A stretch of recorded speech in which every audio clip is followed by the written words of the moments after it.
Hello everyone, welcome back once again. Let's continue with the next chapter's revision, which is the value of supply. Value of supply को मैं आपको अच्छे से करवाने वाली हूँ, फटाफट से मैं बता रही हूँ, आपको टाइम इतना नहीं है. इंक्लूसिव ऑफ एग्जांपल्स मैं करा रही हूँ, जो इलस्ट्रेशन आएंगे. रीजन बिहाइंड दिस इज क्योंकि कई बार एग्जांपल ऐसे चीज उठ के एमसीक्यू में आ जाता है, तो हम एग्जांपल्स भी इलस्ट्रेशन जो गिवन है वो नहीं छोड़ेंगे. And yes, value of supply की टेंशन मत लीजिए, मैं आपको लर्न करवाने वाली हूँ बढ़िया तरीके से. चलिए करते हैं स्टार्ट. सबसे पहली बात हम ये समझ लेते हैं कि वैल्यू ऑफ सप्लाई हम पढ़ क्यों रहे हैं. वैल्यू ऑफ सप्लाई हम पढ़ क्यों रहे हैं ये हम सब जानते हैं. जीएसटी किस लिए बना है? क्योंकि हमने गवर्नमेंट को देना है टैक्स. गवर्नमेंट को टैक्स देना है, कितना देना है ये निकालने के लिए हमें दो चीजें चाहिए होती हैं. एक तो वैल्यू, उसके ऊपर लगाएंगे रेट, तब आ जाएगा हमारा टैक्स. रेट तो हमें क्वेश्चन में गिवन होगा, पर वैल्यू कैसे निकाली जाए, कितना इंक्लूड किया जाए, किसको एक्सक्लूड किया जाए, क्या क्या चीजें लेनी है, वो वैल्यू कैसे आएगी कि जिसके ऊपर रेट लगाए तो जीएसटी की वैल्यू आ जाएगी. वो वैल्यू निकालने के लिए हम पढ़ने हैं चैप्टर वैल्यू ऑफ सप्लाई. चलिए करते हैं स्टार्ट. अब ध्यान से देखते चलना, कंसंट्रेशन के साथ सुनना. लर्न मैं आपको करवा दूंगी, that's my promise to you. चलिए सबसे पहली बात आती है, अगर आपने सप्लाई किसको करी है, अगर आपने सप्लाई किसको करी है, if you have made supply to the unrelated person, किसको करी है, अनरिलेटेड पर्सन. एंड दूसरी चीज जो आपने सप्लाई करी है उसमें price is the sole consideration, मतलब आपने से प्राइस ही लिया है, उसके अलावा कुछ नॉन मॉनेटरी बेनिफिट्स वगैरह कुछ भी ऐड नहीं किए हैं. दो चीजें अगर अनरिलेटेड पार्टी को करी है and price is the sole consideration, ये दोनों चीजें फुलफिल होती हैं तो वैल्यू ऑफ सप्लाई क्या बनेगा, वैल्यू ऑफ सप्लाई बन जाएगा जो भी आपकी ट्रांजैक्शन वैल्यू है, जो आप डिक्लेयर कर रहे हैं कि हाँ इतने प्राइस पे हमने बेचा है, खरीदा है, वही मान लिया जाएगा. सिंपल सी बात. हमने क्या पढ़ा, अगर सप्लाई किसको की जा रही है, अनरिलेटेड पर्सन को की जा रही है, मतलब अननोन पर्सन को की जा रही है, प्लस प्लस प्लस अगर price is the sole consideration है, अगर ये दोनों कंडीशन पूरी होती है तो जो भी आप ट्रांजैक्शन वैल्यू दिखा रहे हैं उसी को वैल्यू ऑफ सप्लाई मान लिया जाएगा. अब कुछ के माइंड में ये चल रहा होगा, अगर रिलेटेड को करिए तो क्या होगा, डू नॉट वरी, रिलेटेड को करिए तो रूल नंबर 28 आगे आने वाला है. अगर प्राइस सोल कंसिडरेशन नहीं है, हमने प्राइस के अलावा उसको बोला कुछ पैसे ले जाओ, कुछ मेरी वॉच भी ले जाओ, चलो कुछ और कंसिडरेशन भी दे दिया, तो क्या होगा, तो रूल नंबर 27 आ जाएगा. इसलिए क्या बोला, यहाँ पे क्या देखना है, unrelated party plus price is the sole consideration. जब ये दोनों चीजें फुलफिल हो जाएंगी तो जो ट्रांजैक्शन वैल्यू आपने डिक्लेयर की है वही ट्रांजैक्शन वैल्यू को हम वैल्यू सप्लाई मान लेंगे. उसके बाद हमने बोला अनरिलेटेड पार्टी को अगर डील कर रहे हो तो रिलेटेड पार्टी होती कौन है, हमें कैसे पता चलेगा कि हमने रिलेटेड पार्टी को करा है. फटाफट से देखते हैं रिलेटेड पार्टी कौन कौन से होते हैं. सच पर्सन आर डायरेक्टर और officers of one another business, अगर एक दूसरे के ऑफिस में डायरेक्टर्स हैं तो वो रिलेटेड हो गए. अगर लीगली रिकॉग्नाइज्ड एज पार्टनर है, मतलब पार्टनरशिप फर्म के पार्टनर्स हो गए, वो भी क्या हो गए, रिलेटिव हो गए. सच पर्सन एम्प्लॉयर एम्प्लॉय भी क्या होता है, रिलेटिव. ये तो हम पढ़ चुके हैं शेड्यूल नंबर 1 में. फिर थर्ड पर्सन कंट्रोल्स द तो more than 25% voting power in both of them. मान लो एक पार्टी है उसने 2% के अंदर, एक पर्सन ने 2% के अंदर, दोनों के अंदर मोर देन 25% का स्टेक है, वो दोनों भी आपस में रिलेटिव हो जाएंगे. मैं ए हूं, मैंने बी में भी 25% से ज्यादा होल्ड किया हुआ है, सी में भी 25 से ज्यादा होल्ड किया है, तो वो दोनों भी आपस में क्या हो जाएंगे, बी और सी भी आपस में रिलेटिव हो जाएंगे. ठीक है. उसके बाद one of them controls another, एक दूसरे को कंट्रोल कर रहा है तो वो भी रिलेटिव माना जाएगा. Third person control both of them, third person दोनों को कंट्रोल कर रहा है, वो भी रिलेटिव माना जाएगा. ठीक है. उसके बाद सच पर्सन, अगर एक पर्सन टुगेदर कंट्रोल है थर्ड पार्टी, मान लो दो पर्सन मिलकर तीसरी पार्टी को कंट्रोल कर रहे हैं तो वो दोनों फिर भी रिलेटिव माने जाएंगे. मैं और मेरा ब्रदर मिलकर किसी थर्ड पर्सन को कंट्रोल कर रहे हैं, तो मैं और मान लो मेरा फ्रेंड किसी थर्ड पर्सन को मिलकर कंट्रोल कर रहे हैं, तो मैं और मेरा फ्रेंड भी क्या बन जाएंगे, रिलेटिव बन जाएंगे. उसके बाद क्यों, चलो such are the members of the same family की डेफिनेशन हमें देखनी पड़ेगी कि फैमिली में कौन कौन आता है. उसके बाद one of them is the sole agent. Sole agent की अगर बात हो रही है तो वो भी रिलेटिव है. सोल एजेंट का मतलब वो सिर्फ उसके लिए ही काम कर रहा है, तो वो भी क्या हो जाएगा, रिलेटिव हो जाएगा. हमने क्या पढ़ा अब तक, फटाफट से रिपीट करो. हमने पढ़ा अगर अनरिलेटेड पार्टी को सेल है plus price is the sole consideration, तो जो आप वैल्यू सप्लाई डिक्लेयर कर रहे हैं ट्रांजैक्शन वैल्यू, वही हमारे लिए वैल्यू सप्लाई बन जाएगी. अगर अनरिलेटेड पार्टी नहीं है, रिलेटेड पार्टी है तो रूल 28, अगर प्राइस सोल कंसिडरेशन नहीं है तो रूल 27. उसके बाद फटाफट से देखते हैं एग्जाम्पल क्या कह रहा है. Miss Priya holds 30% of ABC limited and 35% of XYZ limited. Obviously बात है, प्रिया ने क्या करा है, 25% से ज्यादा ABC में भी है, 25% से ज्यादा XYZ में भी है, तो ABC एंड XYZ क्या हो जाएंगे, रिलेटिव हो जाएंगे। उसके बाद X limited has decided role in the corporate policy operations management. Obviously बात है, Q क्या कर रहा है, Q का डिसाइडिंग रोल है कॉर्पोरेट पॉलिसी में भी एंड R में भी, तो Q और आपस में रिलेटेड हो जाएंगे। मतलब एक पर्सन दो को कंट्रोल कर रहा है, तो जिन दोनों को कंट्रोल कर रहे हैं तो वो भी क्या हो जाएंगे, रिलेटिव हो जाएंगे। उसके बाद alpha limited control the composition of board of beta and gamma. Alpha limited क्या करती है, बोर्ड ऑफ डायरेक्टर पे उसका कंट्रोल है, बीटा के भी गामा के भी, तो अल्टीमेटली बीटा गामा दोनों रिलेटेड, क्योंकि एक पर्सन दो को कंट्रोल कर रहा है तो वो दोनों अल्टीमेटली रिलेटेड बन जाएंगे। Brita and Greta are together control the Margarita. Obviously बात है, दो जने मिलके थर्ड पर्सन को कंट्रोल करें तो रिलेटिव, लाइक मैं और मेरा फ्रेंड मिलके किसी और थर्ड पार्टी को कंट्रोल करें तो मैं और मेरा फ्रेंड क्या बन जाएंगे, रिलेटिव बन जाएंगे। उसके बाद चलिए, उसके बाद क्या कह रहा है, प्राइस एक्चुअली पेड और पेबल। प्राइस एक्चुअली पेड और पेबल मतलब जितना एक्चुअल में आपने पे करा है, जितना एक्चुअल में आपने पे करा है वो बन जाएगा प्राइस एक्चुअली पेड और पेबल। देखते हैं हमारी बत्ती क्यों जलाना चाह रहा है, क्या कह रहा है हमें याद रखने को, ये कह रहा है value of supply of taxable goods and services shall be ordinary be the transaction value which is the price paid or payable when the parties are not related and price is sole consideration। हम ये बात बार बार पढ़ चुके हैं। Section 15 क्या कहता है further, various inclusion and exclusion. वो कह रहा है वो ट्रांजैक्शन वैल्यू जो आपने बताई है उसमें हमने बहुत सारी चीजें इंक्लूड भी करनी है, एक्सक्लूड भी करनी है, सिर्फ यही को हम डायरेक्ट रेडी नहीं कर देंगे। जो आपने ट्रांजैक्शन करी है वो ट्रांजैक्शन के अंदर कुछ इंक्लूजन और कुछ एक्सक्लूजन होंगे, तब वो जाके टैक्स लगाने के लिए वैल्यू बनेगी। सिंपल सी बात, जो ट्रांजैक्शन वैल्यू गिवन है उसमें कुछ एड लेस करना पड़ेगा, उसके बाद ही वैल्यू सप्लाई तैयार होगा टैक्स लगाने के लिए। चलिए देखते हैं क्या कह रहा है। अब देखते हैं इंक्लूजन किस किस बात का कह रहा है, इंक्लूजन किस किस बात का कह रहा है। सबसे पहले तो क्या कह रहा है, taxes, duty, cess and other charges. मान लो आपको क्वेश्चन में कुछ भी दिया हुआ है, मेरी बात सुनते चलना ध्यान से, आपको क्वेश्चन में दिया है म्युनिसिपल लेवी, आपको क्वेश्चन में कुछ और टैक्सेस दिए हुए हैं apart from CGST, SGST, UTGST, compensation, GST वाले टैक्सेस को छोड़ के कुछ और टैक्सेस दिए हुए हैं, तो 15(2) में क्या हो जाएंगे, वो ऐड हो जाएंगे, 15(2)A में ऐड हो जाएंगे। ध्यान रखना, अगर अदर देन जीएसटी कोई भी टैक्सेस गिवन है तो ऐड होंगे। मान लो मैंने कहा मैंने 1 लाख में 1 लाख में I have the transaction value and उसके अलावा म्युनिसिपल टैक्स गिवन है 20,000 का, तो ट्रांजैक्शन वैल्यू तो क्यों होगी, क्योंकि अनरिलेटेड पार्टी है and price is the sole consideration, उसमें हम 20,000 म्युनिसिपल वैल्यू का भी ऐड ऑन कर देंगे। पहला पॉइंट तो हो गया ये। सेकंड पॉइंट क्या कह रहा है, payment to the third party को पेमेंट करी है any amount that the supplier is liable to pay in relation to supply.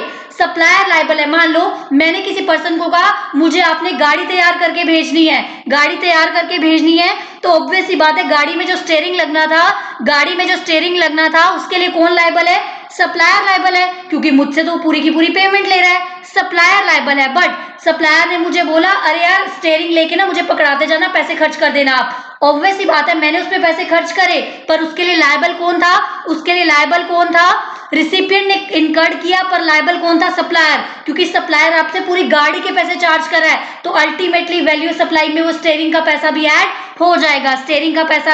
Add हो जाएगा। वो तभी ऐड होगा जब ऑलरेडी प्राइस में इंक्लूडेड नहीं है। चलिए उसके बाद थर्ड पॉइंट आता है इंसिडेंटल चार्जेस, मतलब सप्लाई से रिलेटेड कुछ खर्चे करने पड़ते हैं, जैसे कमीशन हो गया, पैकिंग हो गया, ट्रांसपोर्टेशन हो गया। इंसिडेंटल चार्जेस, कौन सा चार्जेस, इंसिडेंटल चार्जेस। अब तक हमने 3 खर्चे पढ़े, कौन कौन से, number 1 taxes, duty, cess other than GST के अलावा कोई भी उसमें खर्चा टैक्सेस वगैरह दिए तो वो एड ऑन हो जाएंगे। सेकंड पॉइंट हमने क्या पढ़ा, थर्ड पार्टी को पेमेंट करी, स्टीयरिंग वाली को पेमेंट करी किसने, रिसिपिएंट ने, बट उसके लिए लायबल कौन था, सप्लायर। खर्चा गाड़ी का पैसा हमसे कौन ले रहा है, सप्लायर, तो स्टीयरिंग पे किसने खर्चा करना चाहिए था, सप्लायर ने, तो सप्लायर लाइबल था, बट इनकर्ड किसने किया, रिसिपिएंट ने। लाइबल था सप्लायर, इनकर्ड किया रिसिपिएंट ने, and not already included in the price में ऑलरेडी उसने इंक्लूड नहीं करा है, तो हम वापस उसको इंक्लूड कर देंगे, क्योंकि अल्टीमेटली हमने पूरी कंप्लीट वैल्यू ऑफ सप्लाई बनानी है। थर्ड पॉइंट अगर क्वेश्चन में कुछ दिया हो, इंसिडेंटल चार्जेस, मतलब अब सप्लाई करने के लिए ये खर्चे जरूरी थे, अब सप्लाई करने के लिए ये खर्चे जरूरी थे, तो हम उसमें ऐड ऑन कर देंगे। कौन कौन से आगे, commission, packing, transportation, incidental charges, that you are very well aware. Incidental charges मतलब मेन सप्लाई को करने के लिए जो खर्चे जरूरी हैं उसको क्या बोलते हैं, इंसिडेंटल चार्जेस। उसके बाद any amount charged for anything done by the supplier in respect of the goods or services at the time or before the delivery। अगर मान लो सप्लायर ने कुछ भी इनकर किया है बट वो रिकवर कर रहा है, हमने देखा था ट्रांसपोर्टेशन चार्जेस भले ही आरसीएम में सप्लायर ने पे करा था बट वो क्या कर रहा था, वो चार्जेस वो क्या कर रहा था, रिकवर कर रहा था। Any amount charge for anything done by the supplier, supplier ने खर्चा कर तो दिया उस सप्लाई से रिलेटेड, बट कब खर्चा किया है, before or at the time of delivery of the goods, और अब वो क्या कर रहा है, उसे रिकवर कर रहा है, तो भी वो एड ऑन कर देगा। जो हमने थर्ड पॉइंट पढ़ा उसमें क्या था, सेकंड पॉइंट पढ़ा उसमें क्या था, सेकंड पॉइंट में था लाइबल तो है सप्लायर बट खर्चा कर दिया रिसिपिएंट ने, वो था second point, B point. But जो मैं अब पॉइंट पढ़ा रही हूं उसमें क्या है, सप्लायर ने कुछ भी कर दिया before or at the time of delivery, अब वो रिकवर कर रहा है। ऑब्वियस सी बात है, वो ट्रांसपोर्टेशन के खर्चे उसने बिफोर डिलीवरी कर दिए, पर वो सेम क्या कर रहा है, रिसिपिएंट से रिकवर कर रहा है, तो ये भी एड ऑन हो जाएगा। उसके बाद आ जाइए, इंटरेस्ट और late fees penalty delayed in the payment of consideration. Late fees, interest, penalty, ये हम पता नहीं कितनी बार कर चुके हैं। इंटरेस्ट, लेट फी, पेनल्टी किस वजह से, अगर आपने कंसीडरेशन लेट दिया, अब आपको पता होना चाहिए इसका टाइम ऑफ सप्लाई क्या होता है, इसका टाइम ऑफ सप्लाई होता है जब हमने एक्चुअल में ये चीजें रिसीव करी हैं, उसके बाद आ जाइए, subsidies directly link to the price other than subsidy given by central और स्टेट गवर्नमेंट। सबसे पहले सेंट्रल या स्टेट गवर्नमेंट ने दी है तो उसको तो छोड़ दो, वो तो बिल्कुल भी प्राइस में इंक्लूडेड नहीं होगी। दूसरी बात, अगर सेंट्रल या स्टेट गवर्नमेंट के अलावा किसी ने दी है, सेंट्रल या स्टेट गवर्नमेंट के अलावा किसी ने दी है, वो भी तब ऐड होगी जब प्राइस से लिंक्ड है, वो भी तब ऐड होगी जब वो प्राइस से लिंक्ड है। फटाफट मेरे साथ रिपीट करो, पहला पॉइंट हमने क्या बोला था, taxes, duty, cess other than GST के अलावा कोई भी टैक्सेस, ड्यूटी, सेस है तो वो क्या करेंगे, ऐड ऑन करेंगे।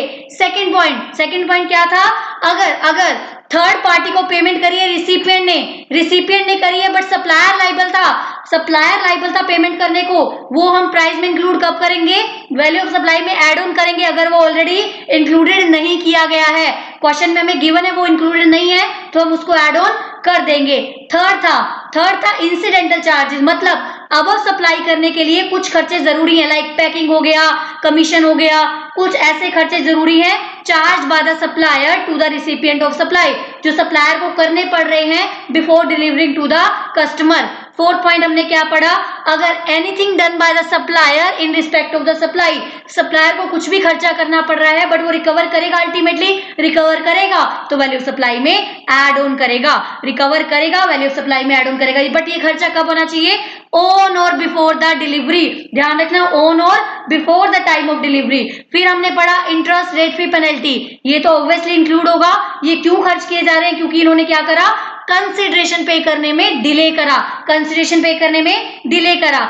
फिर आई सब्सिडीज की बात, सेंट्रल स्टेट गवर्नमेंट की सब्सिडी कभी ऐड नहीं होगी बट उसके अलावा तभी ऐड होगी अगर वो प्राइस से लिंक्ड है, चलिए मैं आपको फिर से रिवाइज कराऊंगी एंड इसके एग्जांपल्स भी दिखाती चलूंगी। सिंपल सी बात, taxes other than CGST, SGST, compensation cess add करने हैं। उसके बाद आ जाइए, उसके बाद क्या कह रहा है, टीसीएस, इस पॉइंट को ऐड करो, TCS is not includable in the taxable value, TCS को टैक्सेबल वैल्यू में ऐड नहीं किया जाएगा।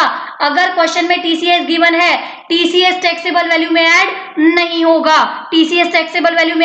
मैं फिर से बोल रही हूँ, TCS under the income tax act 1961 other than GST है, तो वो अदर देन जीएसटी। हमने सबसे पहले क्या पढ़ा, कोई भी टैक्सेस अगर अदर देन जीएसटी है तो क्या करने हैं, ऐड ऑन कर देनी है, अदर देन जीएसटी है तो ऐड ऑन कर देते हैं, ध्यान रखना।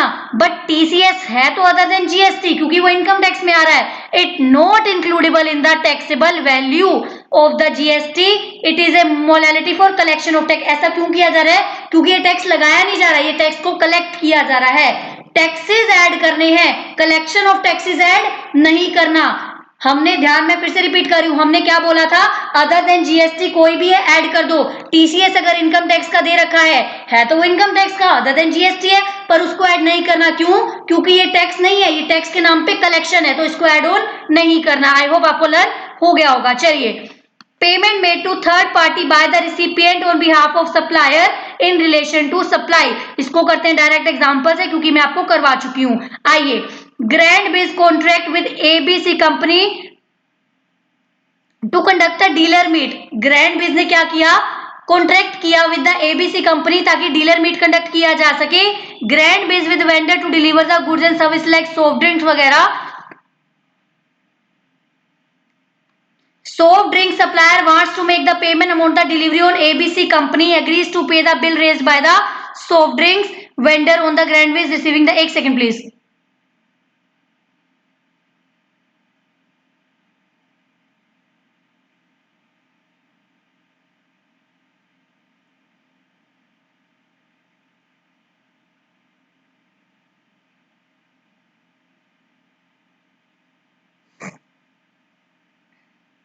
देखो, ग्रैंड बिज ने क्या किया, ग्रैंड बिज ने क्या करा, एबीसी के साथ कॉन्ट्रैक्ट किया कि यस मैं आपके लिए क्या करूंगा, डीलर मीट कंडक्ट कराऊंगा। अब डीलर मीट कंडक्ट कराना था तो पेमेंट तो किसने करनी पड़ेगी, ग्रैंड बिज को करनी पड़ेगी, जो जो चीजें वहां पे इकट्ठी करनी है उसके लिए। अब ग्रैंड बिज लाइबल है ना पेमेंट करने को। मान लो वहां पे कोल्ड ड्रिंक वगैरह मंगाई है, ऑडियो सिस्टम मंगवाया है, जब हमने सारा कॉन्ट्रैक्ट ग्रैंड बिज को दे दिया तो लाइबल कौन है, ग्रैंड बिज लाइबल है। बट क्या हुआ, मान लो इन केस एबीसी कंपनी ने पे कर दिया, एबीसी कंपनी ने वो पे कर दिया, पे किसने करा, रिसिपिएंट ने पे करा, बट लाइबल कौन था, ग्रैंड बीज लाइबल था। अब जब ग्रैंड बीज अपनी वैल्यू सप्लाई निकालेगा तो अल्टीमेटली वो उसमें ऐड ऑन करेगा, अल्टीमेटली उसमें ऐड ऑन करेगा, क्योंकि लाइबल कौन था, ग्रैंड बीज लाइबल था। चलिए, उसके बाद क्या कह रहा है, उसके बाद क्या कह रहा है देखते हैं फटाफट से। उसके बाद बोल रहा है the clarification affirms that if an element or a constituent of supply which the supplier is responsible to incur, supplier responsible था बट एक्चुअली पे किसने करा, रिसिपिएंट ने करा। तो value of supply shall be added to the value of supply, उसकी value कौन add करेगा, value of supply add करेगा। If supplier is not responsible to incurred, obvious सी बात है अगर सप्लायर लाइबल ही नहीं है, अगर हमने सप्लायर को कॉन्ट्रैक्ट में पहले ही बोल दिया कोल्ड ड्रिंक प्रोवाइड करना आपका काम नहीं है, कोल्ड ड्रिंक हमारा ही काम है, तो वो ऐड क्यों करेगा वैल्यू सप्लाई में, वो तभी ऐड करेगा अगर वो लाइबल है। सप्लायर अगर लाइबल होने के बाद भी रिसिपिएंट ने खर्चा करा तभी वो ऐड ऑन करेगा, अदरवाइज वो ऐड ऑन नहीं करने वाला है। चलिए, उसके बाद इंसिडेंटल चार्जेस हम पढ़ चुके हैं, कमीशन पैकिंग वगैरह ये सब अल्टीमेटली ऐड ऑन होने वाले हैं। इंस्पेक्शन हो गया, इंस्टॉलेशन टेस्टिंग चार्जेस जो अल्टीमेटली आपको देने ही पड़ेंगे क्योंकि आप सप्लाई कर रहे हो। उसके बाद पॉइंट आ जाता है इंटरेस्ट, लेट फी, पेनल्टी और delay payment. Interest, late fee, penalty और डिले पेमेंट ये हम पढ़ चुके हैं बहुत बार क्वेश्चन में। जितना पॉइंट होगा उसका टाइम ऑफ सप्लाई कब आएगा, जब एक्चुअल में रिसीव किया है। दूसरी बात इंपॉर्टेंट क्या थी, अगर क्वेश्चन में कुछ भी प्रोवाइडेड नहीं है तो ये चीजें इंक्लूसिव ऑफ टैक्सेस मानी जाती हैं, ये चीजें इंक्लूसिव ऑफ टैक्सेस मानी जाती हैं। वैल्यू सप्लाई में तो ऐड करके दिखानी है, वैल्यू सप्लाई में तो ऐड करके दिखानी है, बट इन पे टैक्स कब आएगा, जब इसका टाइम ऑफ सप्लाई होगा। और टाइम ऑफ सप्लाई कब होता है, जब ये रिसीव होती हैं। जब आपसे क्वेश्चन पूछेगा वैल्यू सप्लाई निकालो तो अल्टीमेटली आपको एक्सक्लूसिव ऑफ जीएसटी करके ऐड ऑन तो करना है, एक्सक्लूसिव ऑफ जीएसटी करके वैल्यू ऑफ सप्लाई में ऐड ऑन तो करना है, बट इस पे टैक्स कब आएगा, इस पे टैक्स आएगा कब, जब इस पे टैक्स आएगा कब, जब टाइम ऑफ सप्लाई आएगा। उसके बाद एक ऊपर आ जाओ, आउटवर्ड फ्रेट वाली बात पे आ जाओ, एक छूट गया ऊपर पॉइंट, ये देखते हैं क्या कह रहा है। Where the supplier agrees to deliver the goods at the buyer's premises, supplier ने बोला कि मैं बायर की प्रेमाइसेस पे सारी की सारी गुड्स दूंगा, मतलब सप्लायर की लायबिलिटी कहां तक होगी, बायर के घर तक पहुंचाने की होगी। अब जो ट्रांसपोर्ट इंश्योरेंस हो गया, अब जो ट्रांसपोर्ट इंश्योरेंस होगा वो क्या होगा, कॉम्पोजिट सप्लाई हो जाएगा। अब क्या हो जाएगा, कॉम्पोजिट सप्लाई हो जाएगा। तो प्रिंसिपल सप्लाई की गुड्स की है तो कॉम्पोजिट सप्लाई हो जाएगा, तो आउटवर्ड ट्रांजिट वगैरह क्या हो जाएगा, वैल्यू सप्लाई का पार्ट बन जाएगा। GST is payable same rate, obvious सी बात अब ये आपको पता होगी, जब भी आपने बोल दिया आप किसी को मशीन प्रोवाइड कर रहे हो साथ साथ में इंस्टॉलेशन भी दे रहे हो तो अल्टीमेटली कॉम्पोजिट सप्लाई होगा। जैसे ही कॉम्पोजिट सप्लाई हुआ तो रेट कौन सा लगेगा, रेट इसमें कौन सा लगता है, जो प्रिंसिपल वाला रेट है वो लगता है।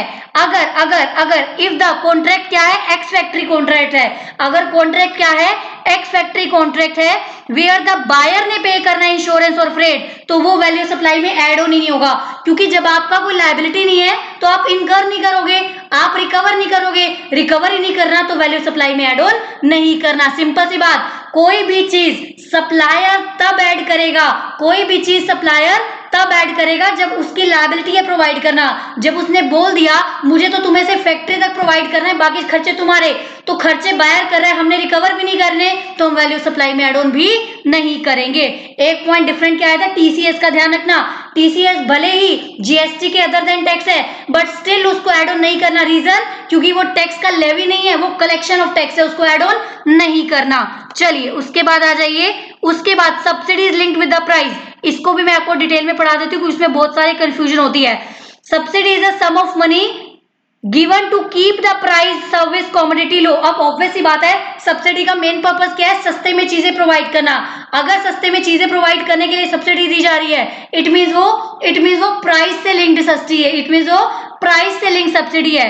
अब सब्सिडी को ऐड करना है वैल्यू सप्लाई में, कौन ऐड करेगा, जो रिसीव करेगा। मान लो मैं 10 रुपीज की कोई चीज सेल करती थी, मैं 10 रुपीज की कोई चीज सेल करती थी, कोई पर्सन आया, यहाँ पे बहुत ज्यादा नुकसान हो गया है, आप 7 रुपीज में सेल करना, आप 7 में सेल करना, 3 रुपीज मेरे पास से ले लो, 3 रुपीज मुझसे ले लो, तो अल्टीमेटली मेरी ट्रांजेक्शन वैल्यू कितनी हुई, 7 रुपीज। बट क्या गवर्नमेंट सब्सिडी मुझे क्या मुझे सब्सिडी ऐड करनी पड़ेगी, बिल्कुल, क्योंकि ये प्राइस से लिंक्ड है। दूसरा प्राइस से तो लिंक्ड है, पर मुझे सेंट्रल या स्टेट गवर्नमेंट से नहीं मिली है, तो 3 रुपीज में ऐड करके 10 पे ले आऊंगी value of supply.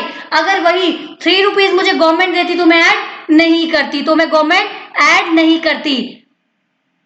Blanket subsidy donation receive, ध्यान रखना, अगर ब्लैंकेट सब्सिडी दी है कि आप सेटअप लगा लो, ये कर लो, वो कर लो, वो बिल्कुल भी ऐड नहीं होगा, वो बिल्कुल भी ऐड नहीं होगा। सब्सिडी सिर्फ तभी ऐड करनी है जब वो प्राइस से लिंक्ड है, सब्सिडी सिर्फ तभी ऐड करनी है जब वो प्राइस से लिंक्ड है, प्लस अदर देन सेंट्रल या स्टेट गवर्नमेंट से मिली है।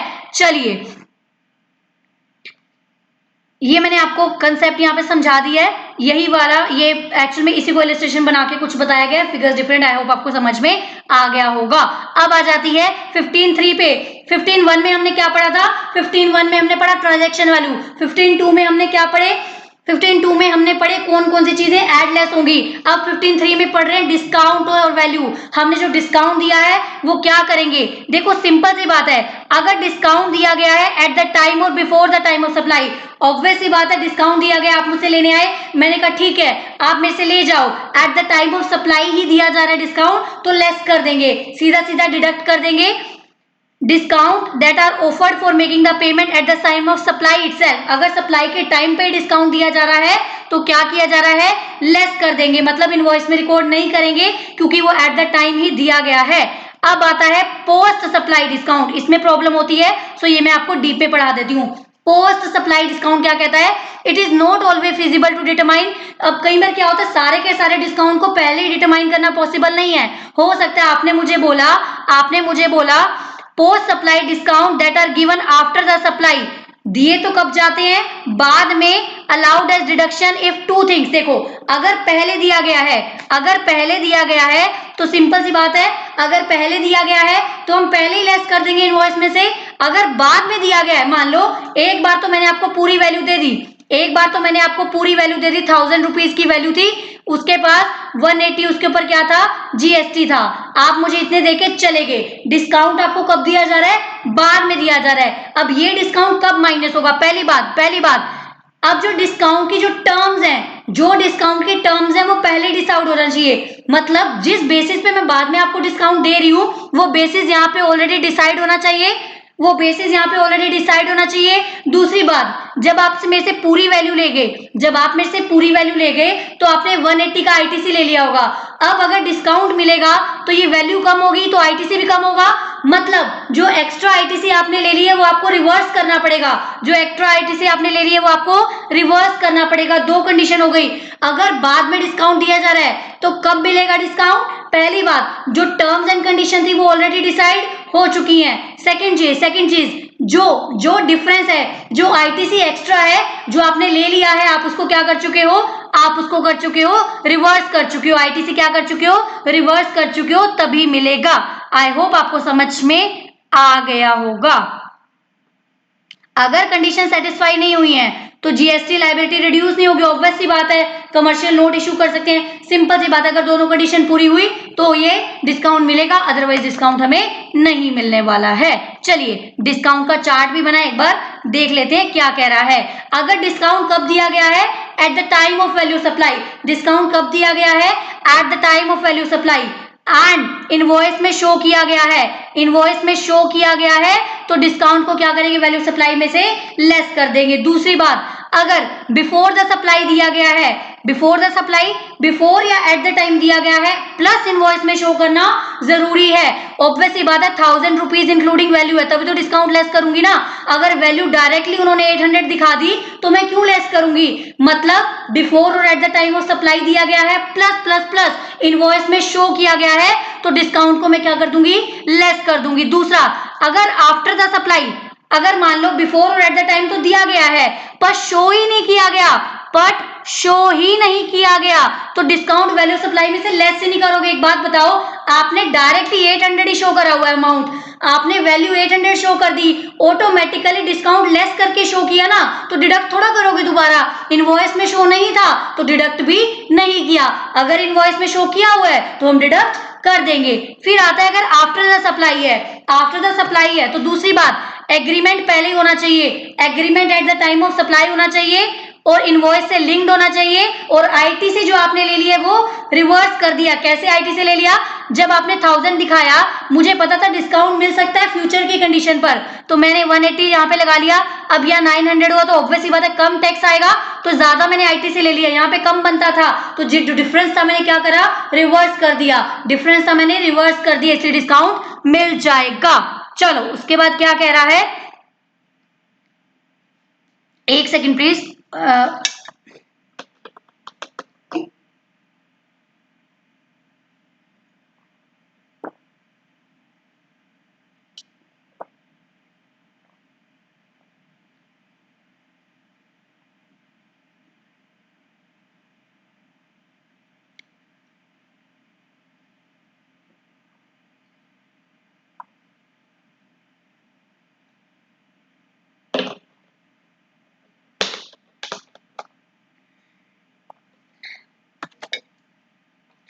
एक्चुअली गला सूख जाता है फटाफट से बोलते बोलते, I want to keep my energy high so that आप लोगों का इंटरेस्ट बना रहे। चलिए देखते हैं क्या कह रहा है। देखो क्या कह रहे हैं, कुछ सर्टेन स्पेसिफिक डिस्काउंट हैं जो सप्लायर ऑफर करता है, वो भी हम अलाउ कर रहे हैं, वो कौन कौन से हैं फटाफट से देखते हैं। स्टेगर डिस्काउंट क्या होता है, बाय मोर सेव मोर वाला डिस्काउंट जो होता है। In case stagger discount, rate of discount increases with the increase in the purchase volume, कहते हैं ना जितना ज्यादा परचेज उतना ज्यादा discount. One may get 10% discount for purchases above 5,000, 20% discount purchases above 10,000, 30%, 20,000। वो डिस्काउंट भी हमें इनवॉइस में ही दिखाने हैं। सिंपल सी बात है, अगर ऐसा कोई डिस्काउंट है बाय मोर डिस्काउंट मोर वाला, तो वो भी हमने इनवॉइस में शो करना है। उसके बाद आता है periodic year ending discount. These discounts are offered by supplier to their stockist, stockist को दिया जाता है। Get additional discount 1% if you purchase 10,000 pieces, हम कहते हैं ना जितना ज्यादा परचेज करोगे उतना ज्यादा डिस्काउंट। एडिशनल डिस्काउंट 2000, अगर आप 15,000 परचेज करते हो तो वो डिस्काउंट क्या है, जो वो डिस्काउंट होते हैं, ऑब्वियस सी बात है अगर वो टर्म्स ऑफ एग्रीमेंट डिसाइड है, टर्म्स ऑफ एग्रीमेंट में है and eight the time or before the time of supply दिया गया है, तो वो भी क्या हो जाएगा, अलाउ हो जाएगा। वो भी in the commercial parlance such discounts are colloquially refer to volume discount, जिसको हम बोलते हैं trade discount, volume discount, trade discount. Such discount are pass by supplier to the credit note. अब जो ऐसे डिस्काउंट होते हैं वो किसके थ्रू पास होते हैं, वो क्रेडिट नोट के थ्रू पास होते हैं। तो such discounts are excluded to determine the value of supply, obvious सी बात है वो हमें लेस करने पड़ेंगे, वो हमें लेस करने पड़ेंगे। उसके बाद सेकेंडरी डिस्काउंट क्या होता है, सेकेंडरी डिस्काउंट क्या होता है, फटाफट से आ जाओ। These are the discount which are not known at the time of supply। हमें सप्लाई के टाइम पे पता ही नहीं है डिस्काउंट मिलेंगे क्योंकि सप्लाई ऑलरेडी ओवर हो चुकी है। फॉर एग्जाम्पल क्या है, Messrs A supplies 10,000 packet of biscuit to Messrs B at the rate 10 per packet. Afterward revalue हो जाता है, 9 पे रीवैल्यू हो जाता है पर पैकेट। तो क्या करना पड़ेगा, ऑब्वियसली बात, आप पहले सप्लाई कर चुके हो, उसके बाद रेट कम हो गया तो 1 रुपए का क्या करोगे, क्रेडिट नोट इशू करोगे, क्योंकि उसमें से तो अब लेस करना पॉसिबल नहीं है, तो क्या करोगे, क्रेडिट नोट इशू करोगे। मतलब पहले हमसे आपने डेबिट करा था, हमने आपसे लेना था, अब 1 रुपया आपका अगेन क्रेडिट हो गया। ये shall not be include excluded while determining the value supply. Obvious ही बात है, क्योंकि ये before or at the time of supply वाला डिस्काउंट नहीं है, ये बाद में हुआ है, सेकेंडरी डिस्काउंट है, तो before or at the time वाला डिस्काउंट ये नहीं है। चलिए उसके बाद क्या कह रहा है, ये हम पढ़ चुके हैं बार बार।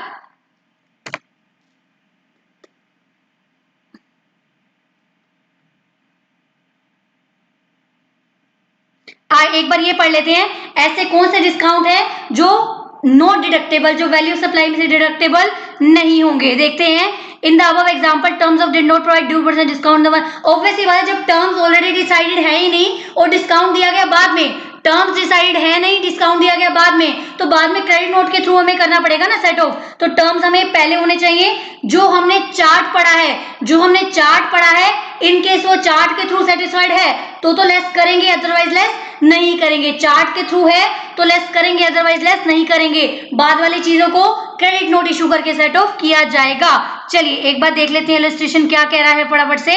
क्या कह रहा है, बीडब्ल्यू मैन्युफैक्चर्स करता है tobacco product, it has provided the following particular so to CF price of the goods exclusive of all the GST discount. Obviously बात है, इसको ऐड ऑन करना है, बिल्कुल करना है। एक्साइज ड्यूटी ऐड होगा, बिल्कुल, क्योंकि अदर देन जीएसटी है, अदर देन जीएसटी है तो टैक्सेस ऐड ऑन होंगे। अगर एक्साइज की जगह यहाँ टीडीएस टीसीएस लिखा होता तो टीसीएस लिखा हो तो क्या करते हम, टीसीएस लिखा होता तो क्या करते, ऐड करते नहीं, क्योंकि वो टीडीएस टीसीएस क्या है, कलेक्शन ऑफ टैक्स है। उसके बाद पैकिंग चार्जेस बिको, बिल्कुल, क्योंकि वो इंसिडेंटल है। पैकिंग चार्जेस क्या है, इंसिडेंटल है। Freight charges arrange by the BW, freight किसने अरेंज किया, सप्लायर ने। ध्यान रखना, अगर सप्लायर अरेंज कर रहा है, अगर सप्लायर अरेंज कर रहा है before or at the time of delivery तो वो रिकवर करेगा, बट अगर बायर की रिस्पॉन्सिबिलिटी होती तो एड ऑन नहीं करते। सप्लायर की रिस्पॉन्सिबिलिटी है इसलिए हम एड ऑन कर रहे हैं। टोटल अमाउंट बिल्ड कितना आया, अब डिस्काउंट दिया गया 2% इनवॉइस में है, डिस्काउंट दिया गया है, उसकी वैल्यू इनवॉइस में रिकॉर्डेड है तो लेस कर देंगे, तो लेस कर देंगे। जो 2% बोलना है, जो वो क्या कह रहा है, देखो वो क्या कह रहा है, जो आपने डिस्काउंट लेस करना है, final amount charge from CF limited is 69,600 less discount at the rate 2%। Simple सी बात है, आपने एड ऑन करना है। अब ध्यान रखना, जो डिस्काउंट लगता है, डिस्काउंट लगेगा वो सीधा प्राइस की वैल्यू पे लगेगा, ट्रांजैक्शन की वैल्यू पे लगेगा, टोटल वैल्यू सप्लाई पे नहीं लगेगा, ट्रांजैक्शन की वैल्यू पे लग जाएगा। आई होप आपको समझ में आ गया होगा। चलिए ये क्वेश्चन आप देखेंगे आपका हो जाएगा। उसके बाद आ जाइए,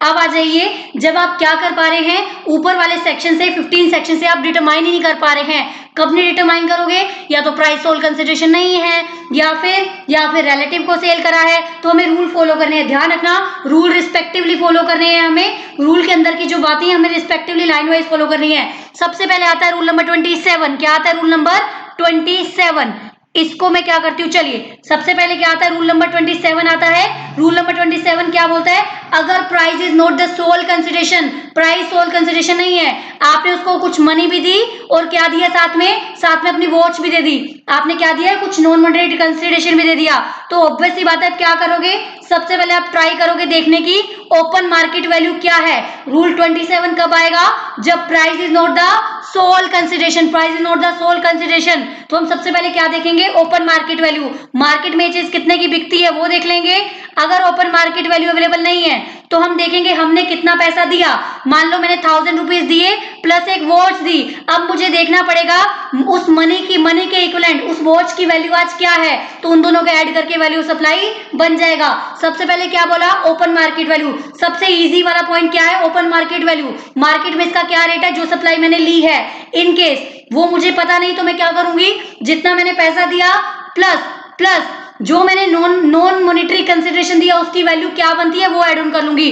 अगर वो भी नहीं पता तो रूल 30 अगर वो भी नहीं पता तो फिर हम जाएंगे like kind and quality. In case में ऐसे सिमिलर कोई और सर्विसेज है तो उसके कैसे, सिमिलर कोई और सप्लाई है तो उसके क्या चार्ज है तो हम वो ले लेंगे। सबसे पहले जो मैंने सप्लाई ली उसी का देखूंगी क्या मार्केट में चार्ज है वो। अगर वो भी नहीं पता तो जितना पैसा दिया प्लस जितना नॉन मॉनेटरी कंसिडरेशन है उसकी वैल्यू निकाल दो इन टर्म्स ऑफ मनी, वो निकालेंगे। अगर वो भी नहीं मिल रहा तो मैं देख रही हूं अगर मैंने क्या ली, मैंने टाटा की टी ली, मैंने किसी और ब्रांड की टी ली, मैंने किसी और ब्रांड की टी ली, लाइक काइंड एंड क्वालिटी, उसका प्राइस चार्ज कर लेंगे। अगर वो भी नहीं पता चल रहा तो क्या करेंगे, वो भी नहीं पता चल रहा तो क्या करेंगे, तो 30-31 रूल 30 क्या कहता है, जितनी आपकी कॉस्ट लगी उस पर 10% एड ऑन करके वो वैल्यू ऑफ सप्लाई मान लो। रूल 31 क्या कहता है, रेजिडरी, कुछ भी नहीं हो रहा तो डिपार्टमेंट वाले देख लेंगे क्या करना है, कुछ भी नहीं हो रहा सॉरी, तो आप क्या करो, सप्लायर के पास ऑप्शन है कि वो कैसे कैसे अपने तरीके से निकाल सकता है value of supply. I hope आपको समझ में आया।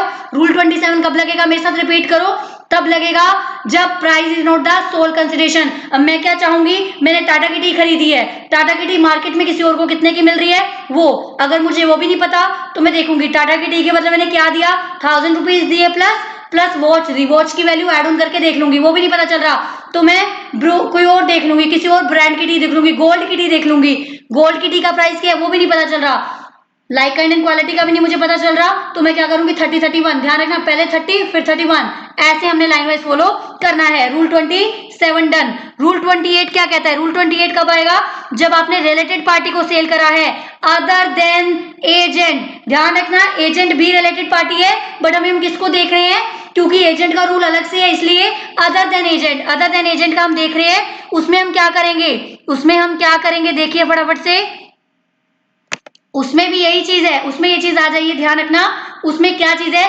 सबसे पहले ओपन मार्केट वैल्यू, ऑब्वियस सी बात है मैं क्या चेक करूंगी, मार्केट में क्या रेट है, मार्केट में किस रेट पे बिक रहा है, ओपन मार्केट वैल्यू, वो अवेलेबल नहीं है तो लाइक एंड क्वालिटी। अब आप कहेंगे इसमें क्यों नहीं आया सेकंड वाला पॉइंट, क्योंकि इसमें नॉन मॉनेटरी कंसिडरेशन है ही नहीं, मनी प्लस उसकी वैल्यू निकाल ही नहीं सकते, क्योंकि वहां पे रेलेवेंट था वो पॉइंट, यहाँ पे हमने कुछ नॉन मॉनेटरी कंसिडरेशन नहीं दिया। ओपन मार्केट वैल्यू है ठीक है, अगर हमें पता चल रहा है टाटा की टी किसी और को कितने में बेची जा रही है ओके, नहीं पता चल रहा तो किसी और कंपनी गोल्ड की टी का प्राइस देख लेंगे, नहीं पता चल रहा तो 30-31, नहीं पता चल रहा तो 30-31। अब यहाँ पे ध्यान रखना, यहाँ पे है एक प्रोवाइजो क्या बोलता है, अगर रिसिपिएंट रिलेटेड पार्टी को हम सेल कर रहे हैं, रिसिपिएंट आईटीसी के लिए एलिजिबल है, कब एलिजिबल होगा, मान लो मेरी ब्रांच हरियाणा में है, जो मेरी दूसरी एंटिटी है वो दिल्ली में रजिस्टर्ड है, तो आईटीसी के लिए वो रेसिपिएंट लाइबल है। बट अगर मैं अपने ही किसी ऐसी ब्रांच को हरियाणा में सेल कर रही हूँ, हरियाणा में दे रही हूँ जो कि रजिस्टर्ड नहीं है, तो वो आईटीसी के लिए एलिजिबल नहीं है। अगर वो आईटीसी के लिए एलिजिबल है तो क्या होगा, जितना मैंने डिक्लेयर किया इनवॉइस में वही मान लिया जाएगा वैल्यू ऑफ सप्लाई है। मान लो आईटीसी के लिए एलिजिबल है तो वो ऑब्वियस सी बात है, मुझे ये रूल नहीं लगाने, आईटीसी के लिए एलिजिबल है तो ओके, जितना आप डिक्लेयर करो हम उतना मान लेते हैं, क्योंकि आप कम डिक्लेयर करोगे अल्टीमेटली आईटीसी उसको कम लेना पड़ेगा, तो हम उतना मान लेते हैं। मैं फिर से रिपीट कर रही हूं, इन केस अगर रिलेटेड पार्टी जो है आईटीसी के लिए एलिजिबल है, एलिजिबल कब होगी, आईटीसी के लिए एलिजिबल कब होगी, मान लो मैंने दूसरे स्टेट में मेरी जो ब्रांच है वो रजिस्टर्ड है, हो सकता है मैंने अगर क्या करा, दूसरे स्टेट में तो है पर वो मैंने क्या करा, दूसरे स्टेट में तो है, मैंने सैंपल वगैरह भेज दी जिसपे ब्लॉक्ड आईटीसी वाली कुछ आइटम भेज दी, तो उस पे उसको नहीं मिलेगा, तो सिंपल सी बात हमें देखना पड़ेगा, अगर रिसिपिएंट आईटीसी के लिए एलिजिबल है तो जो सप्लायर ने डिक्लेयर किया वही मान लेंगे, अगर नहीं किया तो open market like kind 30-31, open market like kind 30-31, दोनों में डिफरेंस फटाफट से, रूल 27 रूल 27 कब लगेगा, जब price is not the sole consideration, 28 कब लगेगा, जब रिलेटेड पार्टी को सेल करे, क्या सारी related party except one agent को छोड़ के सबसे पहले open market value, okay open market value, market में रेट देख लो, सबसे इजी काम है। उसके बाद ओपन मार्केट वैल्यू इसमें नहीं है तो हम देखेंगे हमने कितना मनी दिया प्लस नॉन मॉनेटरी कंसिडरेशन की वैल्यू क्या है, इसमें कुछ ऐसा पॉइंट नहीं है तो छोड़ दो, इसमें like kind quality, rule 30 rule 31 rule 30 rule 31, यहाँ पे हो गए हमारे दोनों रूल्स हमें लर्न। चलिए लेकिन 28 क्या बोलता है, अगर आईटीसी के लिए एलिजिबल है रिसिपिएंट आईटीसी के लिए एलिजिबल है तो क्या होगा, जितना आप इनवॉइस में डिक्लेयर कर रहे हो उसको मान लिया जाएगा। चलिए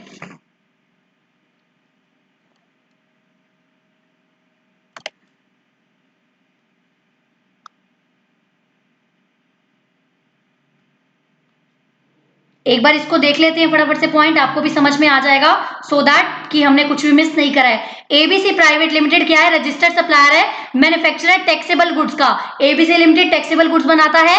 कंपनी फैक्ट्री लोकेटेड कहाँ पे? नोएडा में है, यूपी में है, यूपी में है ये। और इसका डीपू कहाँ पे है? डीपू है गुरुग्राम में। जो डीपू है गुरुग्राम का is eligible for full ITC. Eligible ITC का एलिजिबल है, ओके। हमने एमसीक्यू में भी पढ़ा था, जब रिसिपिएंट एलिजिबल है तो सप्लाई की वर्थ कितनी है? 1000 टू कस्टमर गुरुग्राम। फिर हमें चाहे दिया हो, फिर हमें चाहे कुछ भी दिया हो, फिर हमें चाहे कुछ भी दिया हो, ओपन मार्केट लाइक पॉइंट हम नहीं लेंगे।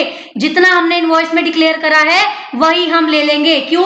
क्योंकि अल्टीमेटली वो भी आईटीसी लेगा, वो कम डिक्लेयर करेगा तो उसको भी आईटीसी कम मिलेगा, दोनों का नुकसान होगा। चलिए, Noida factory has option to build the 90% पे उसने बोला 1 लाख पे हम नहीं करेंगे, हम 90% पे करेंगे। तो it can also bill the Gurugram on actual cost. Depot is eligible to the full ITC.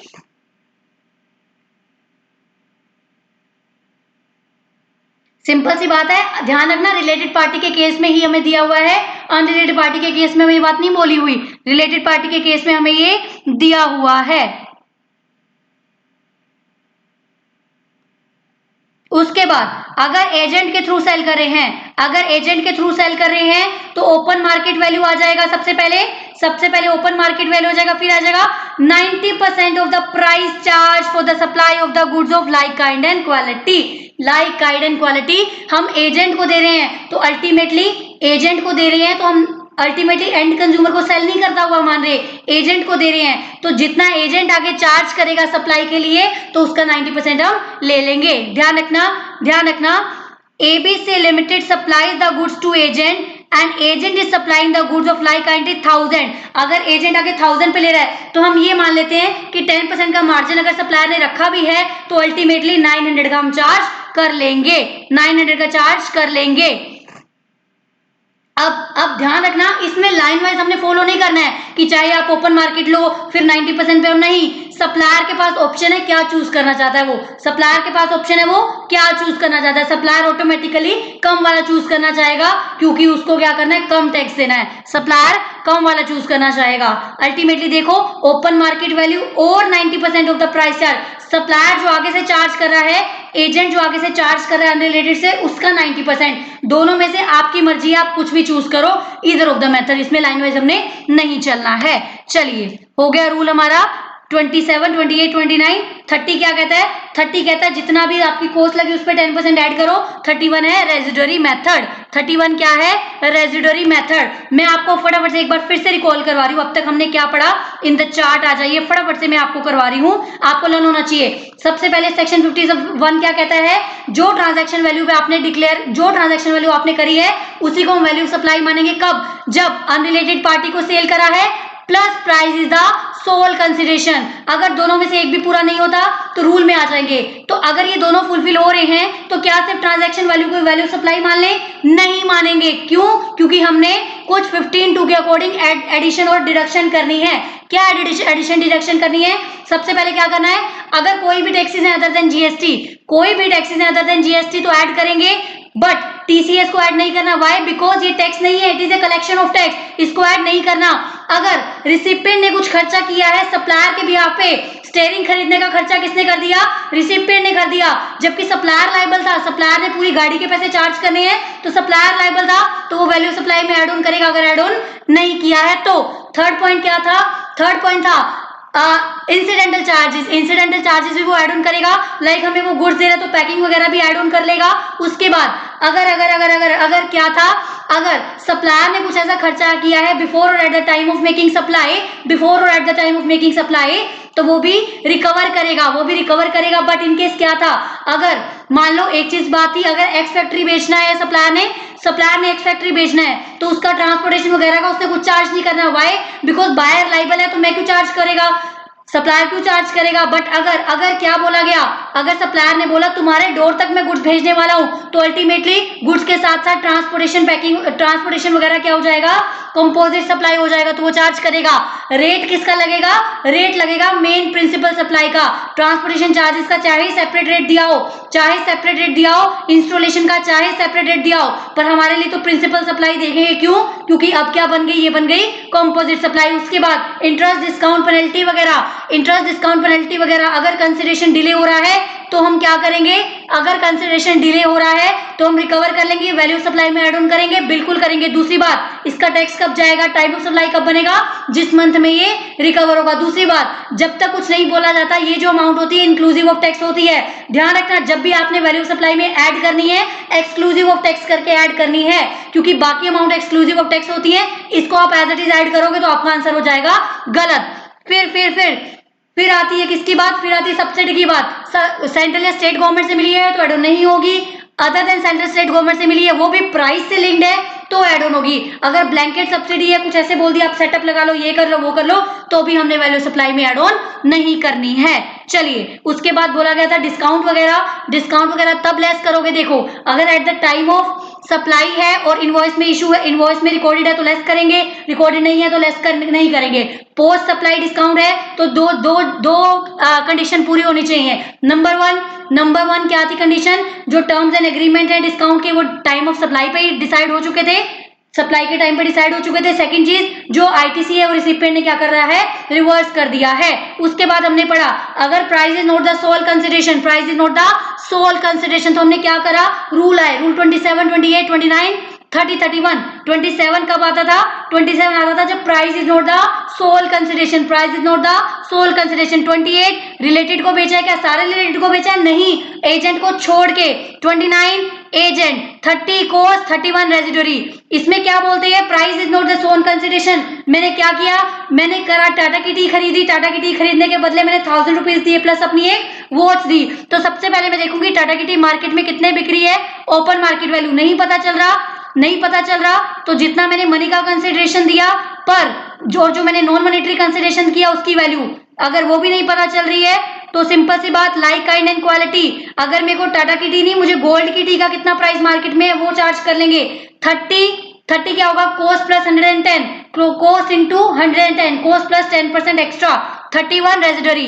उसके बाद रिलेटेड के केस में open market value okay, like kind की ये वाली कोई बात ही नहीं आएगी। उसके बाद like kind 30, 31। But related party के केस में क्या बोला गया? अगर रिलेटेड पार्टी आईटीसी के लिए एलिजिबल है, रिलेटेड पार्टी आईटीसी के लिए एलिजिबल है, तो क्या होगा? जितना ये डिक्लेयर करे उतना मान लिया जाएगा, फिर हम इन रूल्स पे नहीं जाएंगे। 29 ओपन मार्केट वैल्यू और क्या था यहाँ पे? ओपन मार्केट वैल्यू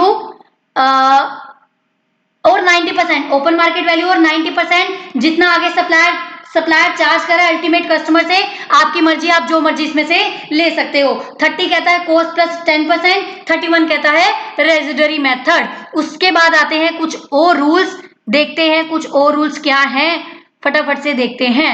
चलिए, ये जो रूल्स हैं, चलो एक बार मैं यहां से कराती हूँ सो दैट एंड में रिवीजन हो जाए।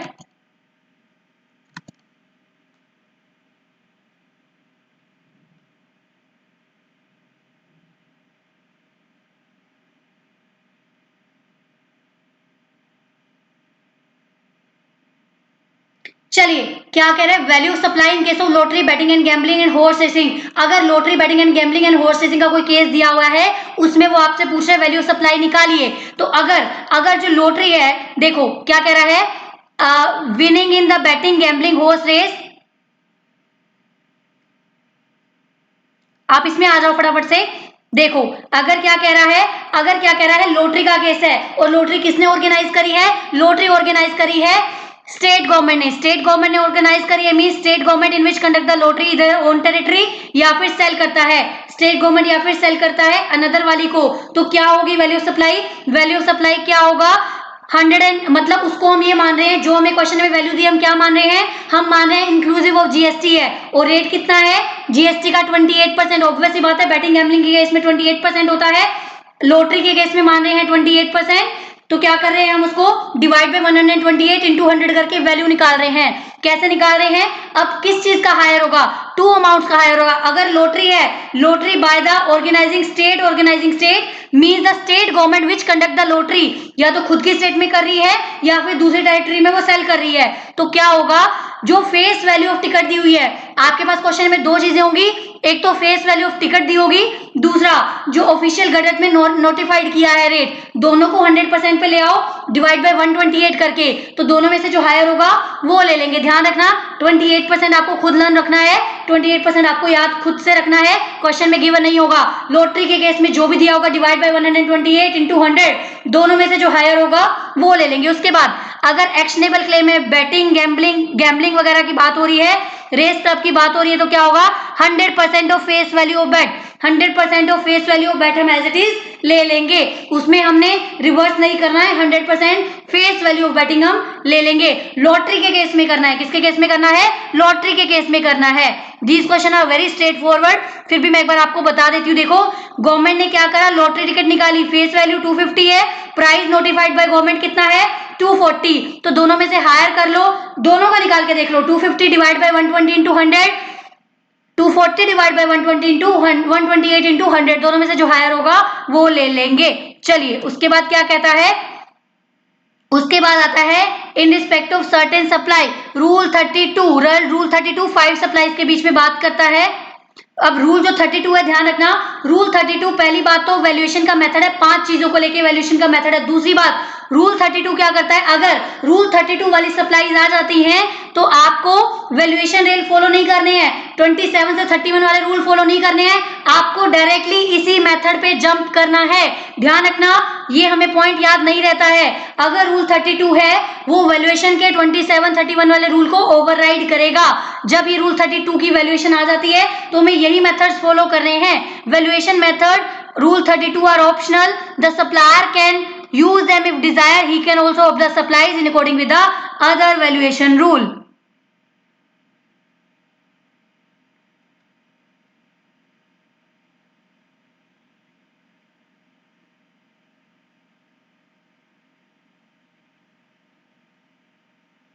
वैसे सिंपल सी बात है, क्वेश्चन में जब भी आपको दिखेगा आपको पता चल जाएगा कि इनकी वैल्यू कैसे निकालनी है, अल्टीमेटली वो रूल प्रेस्क्राइब करते ही हैं। चलिए देखते हैं क्या कह रहा है। इस पॉइंट को मैं समझाने वाली हूं, यहां से आ जाइए।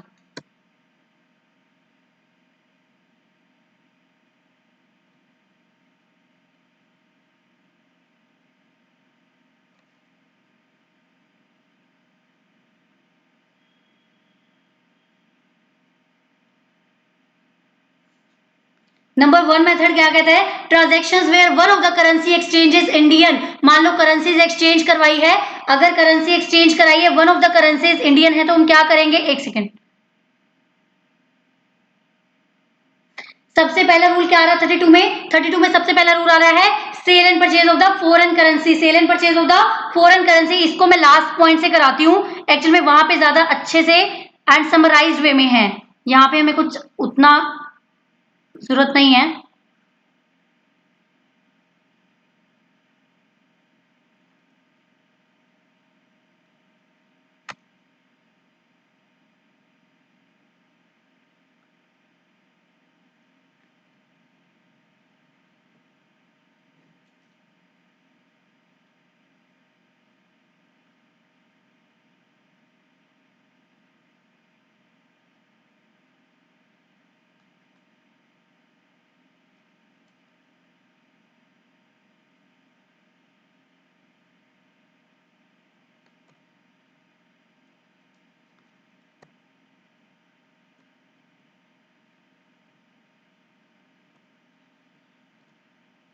चलिए देखते चलते हैं, यहीं से देखते हैं, सो दैट क्योंकि यहाँ पे कुछ रूल्स भी आने वाले हैं, अगर मैं वहां से कराऊंगी तो वो कुछ सर्कुलर्स वगैरह मिस हो जाएंगे। चलो, I don't want to miss anything.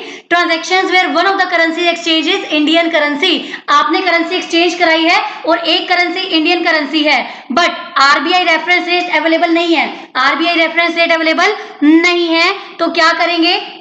RBI reference rate अगर अवेलेबल नहीं है हमारे पास, तो करेंसी को क्या करेंगे? करेंसी को हम क्या करेंगे? 1% ऑफ द 1% हमारे पास क्या आ जाएगा? Gross value exchange, 1% value exchange, the difference of buying and selling rate is RBI,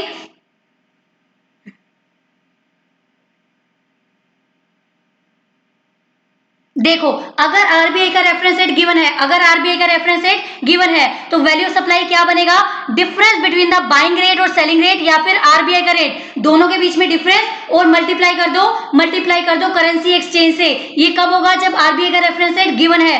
but अगर आरबीआई का रेफरेंस रेट गिवन नहीं है तो सीधा 1% कर लो gross amount of Indian currency, gross amount of Indian. मान लो आपने क्या करा, आपने $1000 कन्वर्ट कराए, $1 की वैल्यू कितनी गिवन है? 40 गिवन है। मान लो इनकेस 70 गिवन है तो 70,000 इंटू 1% करेंगे, वो क्या हो जाएगा? Value of supply. फिर से मैं रिपीट करा रही हूँ, इनकेस क्या होता है? अगर आरबीआई का रेफरेंस रेट गिवन है तो RBI reference rate minus purchase sale का जो भी आपने रेट करा है वो माइनस करके कर दो multiply number of currencies exchange. In case RBI reference rate तो गिवन नहीं है पर जो करेंसी है वो इंडियन रुपीज में कन्वर्ट हो रही है, तो आप क्या करोगे? आप मल्टीप्लाई करके 1% का रेट उस पर लगा दोगे तो आ जाएगा वैल्यू ऑफ सप्लाई।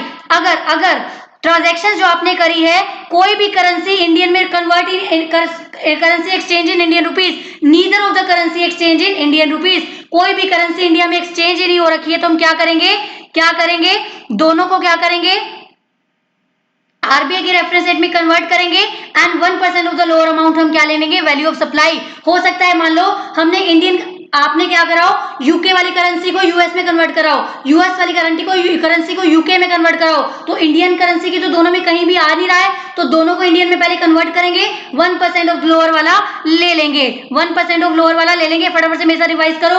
अगर आरबीआई का रेफरेंस रेट गिवन है, तो आरबीआई रेफरेंस रेट माइनस आपकी जो परचेज सेल की अमाउंट है multiply by number of the currency आ जाएगी। वैल्यू ऑफ सप्लाई जीएसटी नहीं आया है, वैल्यू ऑफ सप्लाई आया है। इन केस इंडियन में करेंसी एक्सचेंज हुई है तो कन्वर्ट करके 1% का रेट ले लो, वो आ जाएगी वैल्यू ऑफ सप्लाई। बट कोई भी करेंसी इंडिया में नहीं है, लाइक यूके से यूएस में आपने कन्वर्ट करा है, तो जितनी आपने करेंसी करंट कन्वर्ट कराई उसमें क्या करोगे?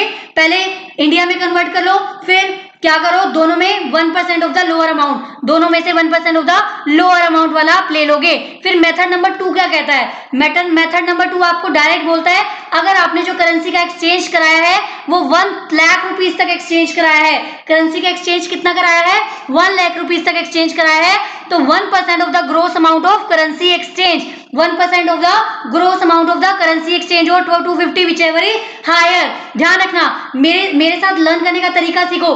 1 लाख 10 लाख 10 लाख 1 लाख 10 लाख 10 लाख से ज्यादा, 1 लाख 10 लाख 10 लाख से ज्यादा, 1 लाख 10 लाख 10 लाख से ज्यादा, 110 से ज्यादा, 110 से ज्यादा, अप टू 1 लाख है तो क्या होगा? 1%, अप टू 10 लाख है तो 1% ऑफ द ग्रोस अमाउंट और 250 whichever is higher, 1% of the gross amount 250 whichever is higher। 1 up to 1 lakh हो गया। अब 1 से लेके 10 के बीच में चलते हैं, 1 से लेके 10 के बीच में अगर कोई भूल जाता तो क्या करना है? आपको पता है ऊपर वाली अप टू 1 लाख तक तो कवर हो चुका है, अप टू 1 लाख तक कितना आ सकता है? 1% लिया था हमने तो 1000 तो वो ऐड होगा, 1000 वो ऐड होगा और बैलेंसिंग फिगर मतलब 9 लाख रुपीज के लिए क्या होगा? 0.50%, 0.50% of the currency exchange, 0.50% of the gross exchange. फिर अगर एक्सीडिंग 10 लाख है तो 5500 कैसे आया? ऊपर वालों का मैक्सिमम 9 लाख पे लगाए 0.5%, 9 लाख पे लगाया 0.5%, बट 1 लाख पे लगाया 1%, तो 5500 plus 0.1% of the gross currency exchange और 60% whichever is लोअर। मेरे साथ रिपीट करने का तरीका, मेरे साथ आप लर्न करो फटाफट से। आपको लर्न होना चाहिए up to 10, up to 1 lakh, 1 lakh से 10 lakh, more than 10 lakh, up to 1 lakh, 1 lakh से 10 लाख, 10 लाख से मोर। उसके बाद अप टू 1 लाख पे क्या आएगा? 1% ऑफ द ग्रोस अमाउंट और 250 whichever is higher। अब यहाँ आ जाओ, 1% वाला तो ऊपर से उठाना है, मतलब 1000 प्लस 0.5%, 0.5%, थर्ड में आ जाओ, मतलब अप टू 10 लाख तक ऊपर से उठाना है। 1000 वो हो गया, 1000 वो हो गया था, 9 लाख पे 0.5%, 5500 प्लस 0.1% और 60,000 whichever is lower, मतलब वैल्यू सप्लाई मैक्सिमम 60,000 तक जा सकती है, इससे ऊपर नहीं जा सकती है, आई होप आपको लर्न हो गया होगा। अप टू 1 लाख 1% और 250 whichever is higher, 1 लाख से 10 लाख, 1000 प्लस 0.5%, 1 लाख से 0.5%, फिर 10 लाख से अबव 5500 प्लस 0.1% और 60,000 whichever is higher और 50,000 whichever is higher। ध्यान रखना, जो ये 0.1%, 0.5% लग रहा है वो बैलेंसिंग पे लग रहा है। मान लो 2 लाख की है, अप टू 1 लाख तो ऊपर आ गया, बैलेंसिंग 1 लाख पे 0.5% लगाना है। अगर 2 लाख रुपीज की आपको बोला है तो 1 लाख रुपीज का तो ऊपर से आ गया रेट, अप टू 2 लाख मतलब बैलेंसिंग 1 लाख पे आपने क्या लगाना है, बैलेंसिंग 1 लाख पे आपने लगाना है 0.5%। चलिए उसके बाद क्या कह रहा है, उसके बाद अगर क्या करते हैं, booking travelling air travel agent, आप ट्रेवल एजेंट की सर्विस दे रहे हो तो सिंपल सी बात, अगर डोमेस्टिक एयर ट्रेवल का आपने बुक कराया है और इंटरनेशनल का कराया है, डोमेस्टिक कराया तो 5% किसका, बेसिक फेयर का, 5% किसका, बेसिक फेयर का। क्वेश्चन में कंफ्यूज करने के लिए बहुत कुछ देगा वो, कमीशन ये वो कुछ नहीं लेना, बेसिक फेयर उठा के 5%, इंटरनेशनल है तो बेसिक फेयर उठा के 10%। अब एक बार जो मिस्टेक करते हैं, जो आप 5% लगा रहे हो बेसिक फेयर पे, वो वैल्यू ऑफ सप्लाई आ रहा है, हम क्या करते हैं उसी को जीएसटी समझ के टिक कर देते, नहीं, क्वेश्चन में ध्यान से देखना है, जीएसटी पूछा है या वैल्यू ऑफ सप्लाई पूछा है, जीएसटी पूछा है तो 5% लगाने के बाद और रेट लगेगा, 5% बनने के बाद जीएसटी का रेट लगेगा, ये तो वैल्यू ऑफ सप्लाई का फॉर्मूला है। डोमेस्टिक में 5% किसका, बेसिक फेयर का, इंटरनेशनल में 10% किसका, बेसिक फेयर का। चलिए उसके बाद क्या कह रहा है, उसके बाद क्या कह रहा है, सर्विस अगर इंश्योरेंस से रिलेटेड सर्विस है, इंश्योरेंस से रिलेटेड सर्विस है तो क्या होगा, इंश्योरेंस से रिलेटेड सर्विस है तो क्या होगा। अब सबसे पहले भाई मेरी बात ध्यान रखना,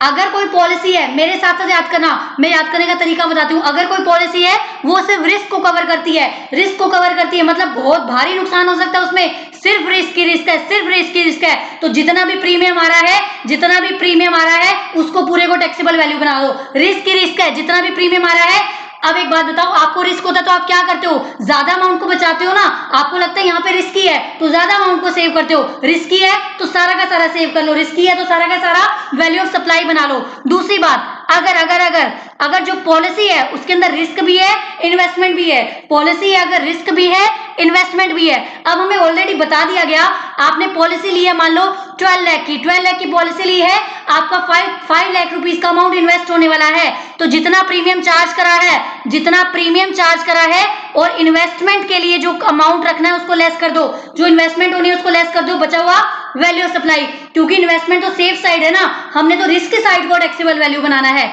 इन्वेस्टमेंट तो सेफ साइड है।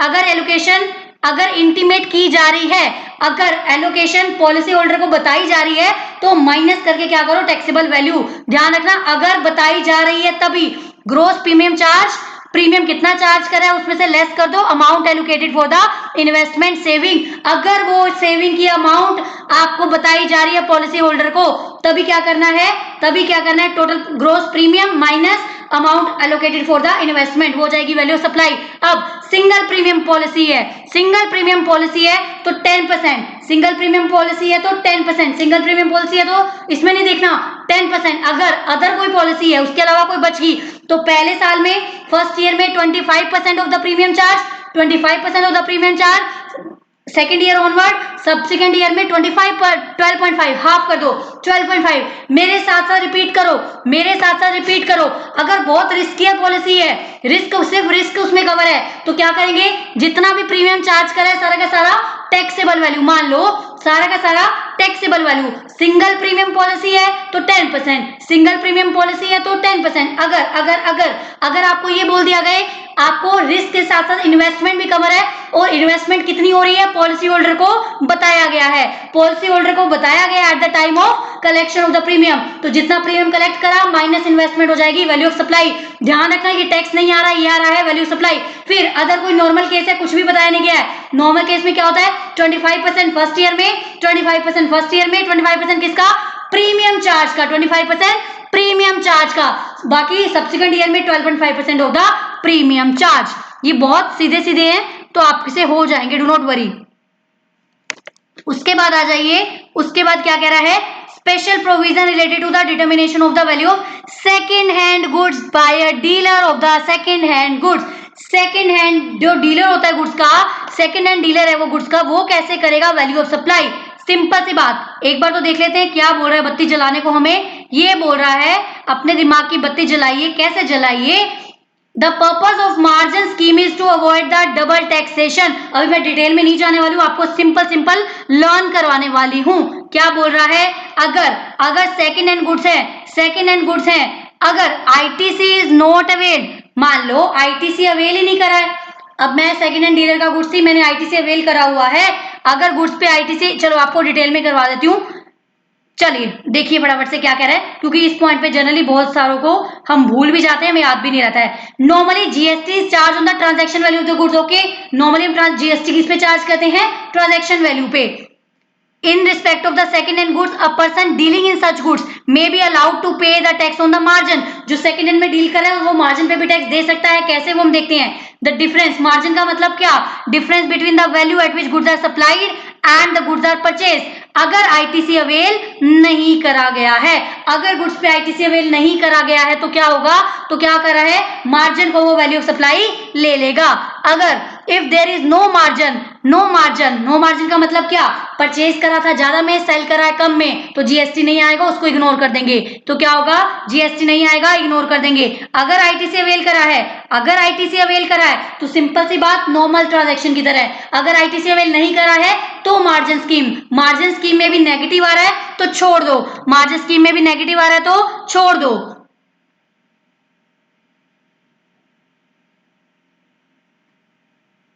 नेगेटिव वैल्यू को इग्नोर कर दो।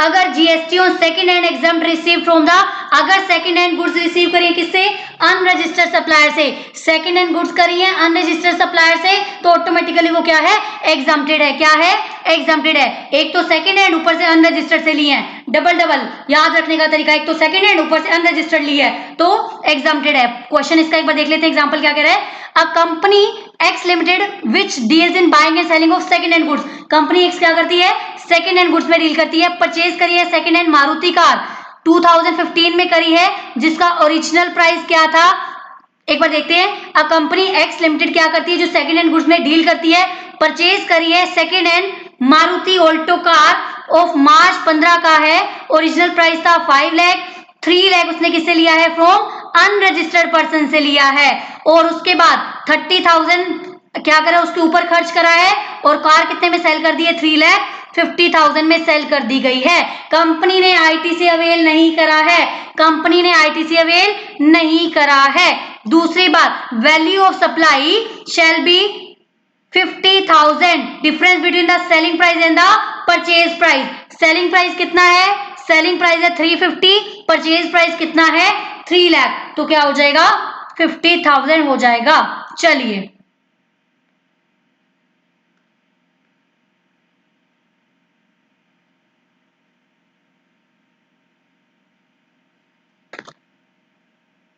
ये हम क्या पढ़ रहे थे, ध्यान रखना, ये हम पढ़ रहे the value of the second hand goods, second hand goods की हम वैल्यू पढ़ रहे थे। सेकंड हैंड गुड्स किसका, जो डीलर ने करा है, सेकंड हैंड गुड्स की वैल्यू पढ़ रहे थे। उसके बाद देखिए क्या कह रहा है, person who purchases the second hand goods after the payment of tax to the supplier are governed by valuation rule only when they do not avail the ITC on such input supply। Obvious सी बात है, आपने सिर्फ इतना याद रखना है, अगर ITC अवेल नहीं करा है तो minus selling price minus purchase price, अगर आ रहा है डिफरेंस नेगेटिव तो हम उसको छोड़ देंगे। चलिए, margin scheme is available only for the supply of the used goods. ध्यान रखना, सेकेंड हैंड गुड्स की बात हो रही है, यूज्ड गुड्स की बात हो रही है, by a person. Margin scheme किसको अवेलेबल है, पहली बात तो सेकंड हैंड गुड्स होना चाहिए, और वो पर्सन होना चाहिए जो डील कर रहा है, डीलर है, जो डीलर है सेकंड हैंड गुड्स में। पहली बात तो क्या है, used goods second hand goods, दूसरा डीलर को मिल रहा है, used goods dealer, used good dealer, तभी मार्जिन स्कीम अवेलेबल है। उसके बाद देखते हैं क्या कह रहा है, old and the used motor vehicle, different rate of tax has been prescribed for old and the used motor vehicle upon the size and capacity. In such case, when ITC is not availed, is the value represent the margin of the supplier.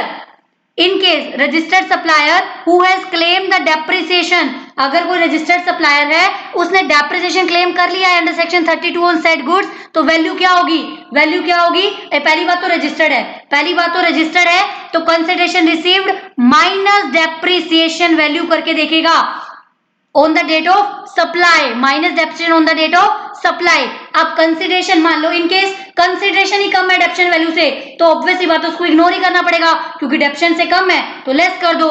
Consideration में से minus करेंगे हम डेप्शन value. Other case है तो simple सी बात है, other case है तो selling price minus purchase price. अब जो हमने पढ़ा उसमें भी अगर डेप्शन का कोई केस आ जाता है, इन केस रजिस्टर्ड पर्सन है जिसने डेप्शन क्लेम कर रखा है, डेप्रिसिएशन क्लेम कर रखा है उस व्हीकल पे, तो कंसिडरेशन माइनस डेप्रिशिएटेड वैल्यू। चलिए, अगर आईटीसी अवेल किया गया है तो नॉर्मल प्रोविजन लगेंगे, आईटीसी अवेल किया है तो नॉर्मल। मैं आपको एक बार समअप करती हूँ, सेकंड हैंड गुड्स का डील होना चाहिए, आईटीसी लिया नहीं गया है तो सिंपल सी बात आईटीसी लिया नहीं गया है तो margin value sale minus purchase, उस पर टैक्स लग जाएगा, वैल्यू ऑफ सप्लाई बनेगा, वो ध्यान रखना, टैक्स नहीं है वो वैल्यू ऑफ सप्लाई है। इनकेस नेगेटिव आ रहा है तो उसको इग्नोर करेंगे, डेप्रिसिएशन वाला केस है तो डेप्रिसिएशन लेस करके देख लो, फिर भी नेगेटिव आ रहा है तो छोड़ दो। तो अगर आईटीसी लिया हुआ है तो नॉर्मल क्वेश्चन की तरह ये हो जाएगा।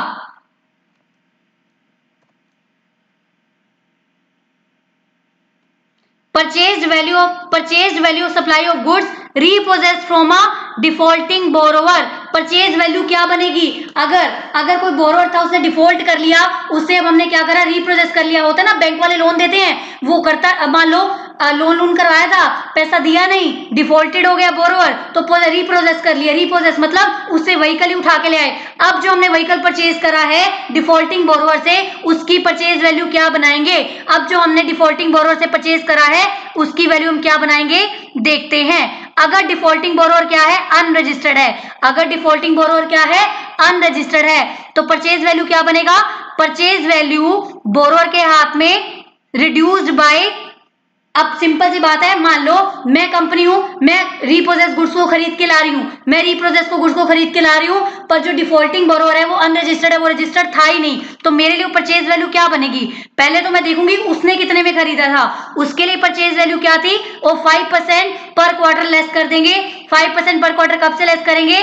जिस दिन परचेज किया गया, and disposal by the such person making such possession. मैंने जब आगे डिस्पोज करना है तब तक का 5% लेस करूंगी, तब तक का 5% लेस करूंगी। ध्यान रखना, date of purchase and the date of disposal by the person making the repossession. जिसने रिपोजेस किया है, जब से परचेज हुआ था, between the date of purchase and the date of disposal by the repossession, जिसने रिपोजेस किया है उसका डेट ऑफ डिस्पोजल, तब तक का 5% पर क्वार्टर हमने लेस कर देना है। अगर वो रजिस्टर्ड है तो क्या होगा, repossessing lender agency will discharge the GST at the time of supply without reduction from the purchase value. तो मैं क्या करूंगी, ऑब्वियस सी बात है वो रजिस्टर्ड था तो वो अपने एंड पे करेगा, मैं बिना वैल्यू लेस किए क्या करूंगी, पूरा का पूरा विदाउट नोशनल लेस करे मैं उसको वैल्यू ऑफ सप्लाई बना दूंगी। अगर रजिस्टर्ड था कौन, defaulting borrower. Special provision relating to determination of the redeemable voucher।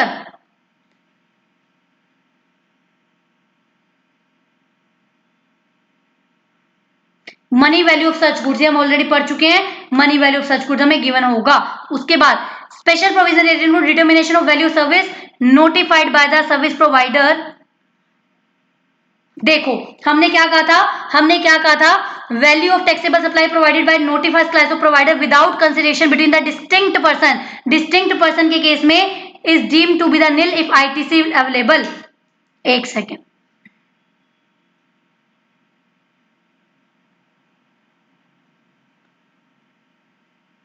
कुछ ऐसा नोटिफाई अभी तक किया ही नहीं गया है, तो हमें पढ़ने की जरूरत भी नहीं है। चलिए उसके बाद आता है रूल 33, प्योर एजेंट के केस में मैंने क्या किया है, प्योर एजेंट के केस में मैंने एक सेपरेट वीडियो बनाई है, जिसको कंसेप्ट नहीं आ रहा है 15 मिनट में मैंने विद क्वेश्चन उसको करा दिया है, सो प्लीज आप प्योर एजेंट का कंसेप्ट एक बार वहां से देख लेना। उसके बाद आता है, उसके बाद एक है क्लैरिफिकेशन है taxability of the airport levy collected by airlines. अब क्या होता है, एयरपोर्ट लेवीज हम क्या करते हैं, सिंपल सा क्या होता है, जो एयरपोर्ट को मेंटेनेंस के खर्चे होते हैं, वो कहां से होते हैं, देखो यहीं से मैं आपको समझाती हूँ, आपको समझ में आ जाएगा। Service provided by the airport operator to passenger against the consideration in the user development fee. अब एयरपोर्ट को क्या करना, मेंटेन भी तो करना पड़ेगा ना, मेंटेन कौन करेगा, एयरपोर्ट ऑपरेटर मेंटेन करने। ध्यान रखना, जो फ्लाइट वाले लोग होते हैं वो मेंटेन नहीं करते हैं, एयरपोर्ट ऑपरेटर मेंटेन करते हैं, और क्या करते हैं, charge UDF and PSF charge करते हैं। कलेक्टेड बाय एयरलाइन, हमसे कौन कलेक्ट करेगा, हमसे तो एयरलाइंस कलेक्ट करेगी ना, क्योंकि हम तो एयरलाइंस के थ्रू बुकिंग करते हैं। एयरलाइंस क्या करती है यहाँ पे, एयरलाइन क्या करती है, एयरलाइन प्योर एजेंट का काम कर रही है, ध्यान रखना। एयरलाइन कनेक्ट करेगी उसको दे देगी, कलेक्ट करेगी उसको दे देगी, क्योंकि अल्टीमेट सर्विस कौन प्रोवाइड कर रहा है, अल्टीमेट सर्विस प्रोवाइड कर रही है airport authority. Airline is not responsible for the payment of GST on that amount. तो रूल 33 का काम कर रही है, मतलब जो एयरपोर्ट, ये आपको सिर्फ इतना याद रखना है, जो एयरपोर्ट अथॉरिटी है वो जो मेंटेनेंस की फीस चार्ज करी है हमसे थ्रू द एयरलाइंस, एयरलाइन उसके लिए लायबल नहीं है। इट इज द लाइसेंसी that is airport operator, airport operator को पे करना पड़ेगा जीएसटी, क्योंकि अल्टीमेटली जो एयरलाइंस है वो सिर्फ प्योर एजेंट का काम कर रही है, कलेक्ट कर रही है दे रही है, कलेक्ट कर रही है दे रही है, उनको इसमें कोई इंटरेस्ट नहीं है, कोई लेना देना नहीं है, जस्ट कलेक्ट कर रही है दे रही है। आई होप आपको चैप्टर लर्न हो गया होगा यहाँ पर। चलिए यहाँ पे चैप्टर हुआ फिनिश, मिलते हैं next time, till then bye bye, take care. मिलते हैं next time, till then bye bye, take care. Next chapter I will be taking I think ITC, देखती हूँ मैं आईटीसी या रिफंड पहले क्या लेके आऊंगी। चलिए जो आपकी स्ट्रेटजी है फॉर द लास्ट 1.5 डेज वो भी आने वाली है। मिलते हैं next time, bye bye, take care, stay connected and yes please अगर इस चैप्टर को देख रहे हैं तो माइंड खोल के एक बार देखोगे तो आपको लर्न हो जाएगा, आपका कोई भी क्वेश्चन मिस्टेक नहीं होगा, that's my promise to you. चलिए बाय बाय, टेक केयर।